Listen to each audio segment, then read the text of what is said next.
ஆப்பிரிக்காவிலிருந்து சென்னைக்கு விமானத்தில் கடத்தி வரப்பட்ட 65 கோடி ரூபாய் மதிப்பிலான 6 கிலோ கொக்கைன் போதைப் பொருளை விமான நிலைய சுங்கத்துறை அதிகாரிகள் பறிமுதல் செய்துள்ளனர்.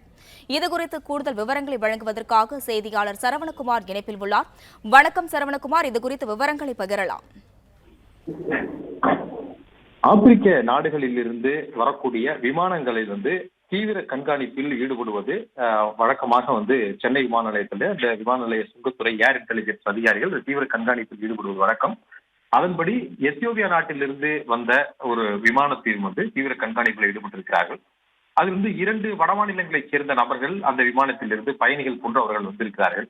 வடமாநிலங்களுக்கு செல்லக்கூடிய நபர்கள் சென்னைக்கு வர வேண்டிய அவசியம் இல்லை. அவர்களுக்கு அங்கிருந்து மும்பைக்கோ அல்லது டெல்லிக்கோ செல்வதற்கான விமானங்கள் இருக்கும் பொழுது இங்கு ஏன் அவர்கள் வந்தார்கள் என்ற ஒரு சந்தேகத்தின் அடிப்படையில் அவர்களை பிடித்து விசாரிக்கும் பொழுது அவர்களுடைய தகவலும் முன்னுக்கு பின் முரணாக இருந்திருக்கிறது.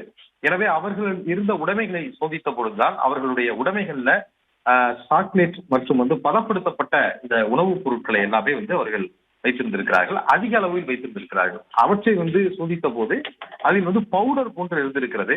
அந்த பவுடர் போதைப் பொருளாக இருக்கலாம் என சந்தேகித்திருக்கிறார்கள். ஆனால் அவர்கள் இந்த உணவுப் பொருட்கள் தயாரிப்பதற்கான பவுடர் என்று அவர்கள் தெரிவித்திருக்கிறார்கள். இருந்த பொழுதும் அது ஆய்வகத்திற்கு அனுப்பப்பட்டிருக்கிறது. ஆய்வகத்துல சோதனை செய்தது.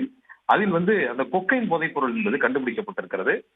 மொத்தமாக 6.410 கிலோகிராம் கொண்ட அந்த கொக்கைன் போதைப் பொருள் சர்வதேச சந்தை மதிப்புல ஒரு 65 கோடி மதிப்புடையது. இந்த இருவரையுமே கைது செய்து தொடர்ந்து இவர்களிடமிருந்து இந்த போதைப் பொருளை வாங்குவதற்காக வந்த நபர்கள் யார் என சோதனை செய்து சிசிடிவி ஆய்வு செய்த போது அதில் 2 நபர்கள் அவர்கள் பதட்டமாக செல்வதும் அதில் ஒரு நபர் அங்கிருந்து டெல்லி விமானத்திலே ஏறி அவர் தப்பிச் சென்று விட்டதும் தெரிந்தது. மற்றொரு நபர் நைஜீரிய நபர் அவரை விமான நிலையத்தினுடைய இந்த போர்டிகோ பகுதியிலே வைத்து கைது செய்திருக்காங்க. இந்த 3 பேரும் பிடிபட்டிருக்கக்கூடிய நிலையில இவர்கள் பின்னணியில் இருக்கக்கூடிய சர்வதேச போதைப் பொருள் கடத்தல் கும்பல் யார் என்பது குறித்து தொடர்ந்து விசாரணை நடத்தப்பட்டு வருகிறது.